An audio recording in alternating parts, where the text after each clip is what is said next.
Yeah. Well, for one thing, I certainly don't think that speech squares with the reality of the state, or certainly what the citizens in this state are feeling.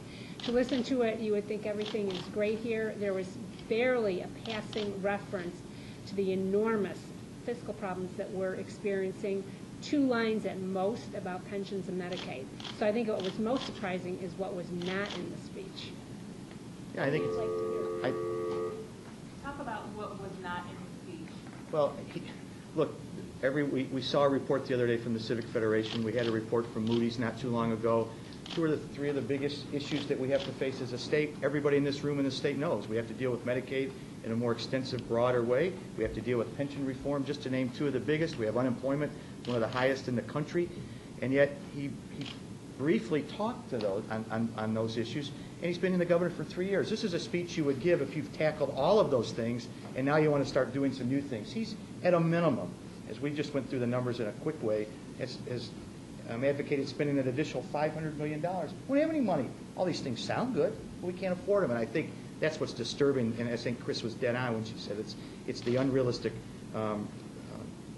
the failure to acknowledge the gravity of the situation in the state. Can you tally through those expenses? expenses? 500 million? I mean, is that... That's a round figure when you're Around. Stuff you propose. well, the Tax cuts natural included? tax credit, the child tax credit, the MAP expansions.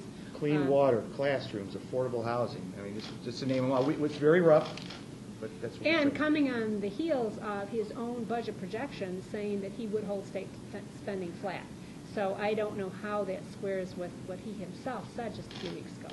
I talked to some individuals, for instance, from the Chamber of Commerce, and this is supposed to be all about jobs, and something that I know each of you have said is the fix for Illinois' economy. They say, you know, this sounds like a great thing. We need investment in our sewers and our water mains. They go ignored, but that's going to help manufacturing and business. And this utility tax is huge for us. Yeah, the best thing we can do for jobs right now is fix the state's budget, because what happens is people looking to invest in this state see the financial disaster that it's facing, and they know the other shoe is going to drop. They thought it dropped last January when there was a $7 billion tax increase that was supposed to be temporary. It's now been made clear that that probably, on this trajectory of spending, will not be temporary, and in fact, there is no way around the fact, if this problem isn't fixed, that there will be additional taxes. And that kind of uncertainty makes this a very unattractive place to And that's set what up business leaders say, the uncertainty, the inability to have any stability, the failure to address the 2 big issues that we just talked about that are only going to get worse every year that goes by is what causes them pause as to whether or not they're going to stay here, whether they're going to expand here. Is it fair to let Quinn address all of those issues in 3 weeks when he gives the budget? He's had 3 years. He's been governor and 3 years. He's been here for 3 years, and these issues just get worse and worse and worse. And states around us have taken care of them. 40 states have addressed pension reform. Number of states, they're into the thousands of waivers on Medicaid reforms that they've implemented. We've implemented some, but he's taken no action to get them in place and implement them and get waivers from the federal government. He has refused to take action on the biggest issues that are facing the state of Illinois. Was there anything that you liked, any of the programs that were either low cost or things that you would at least want to work with him on?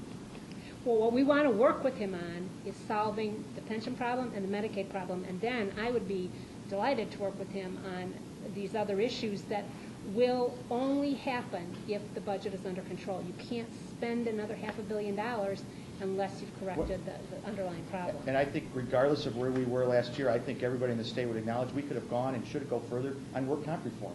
He didn't mention that at all. State companies, we have companies leaving. You look at ADM, you look at Abbott, you look at Lowe's, and they talk about work comp, so there's room to grow there. We need to do a look at the tort system, med-mal. He didn't bring any of that stuff up, even in the regulatory world, in a significant way that you hear from business people, large and small, as you travel around the state of Illinois.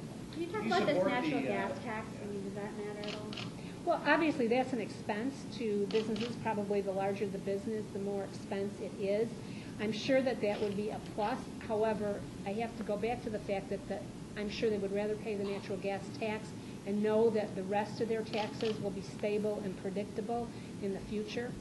Look, wait, look, every one of these probably sounds good. I mean, I like the idea of MAP. I have a daughter in college.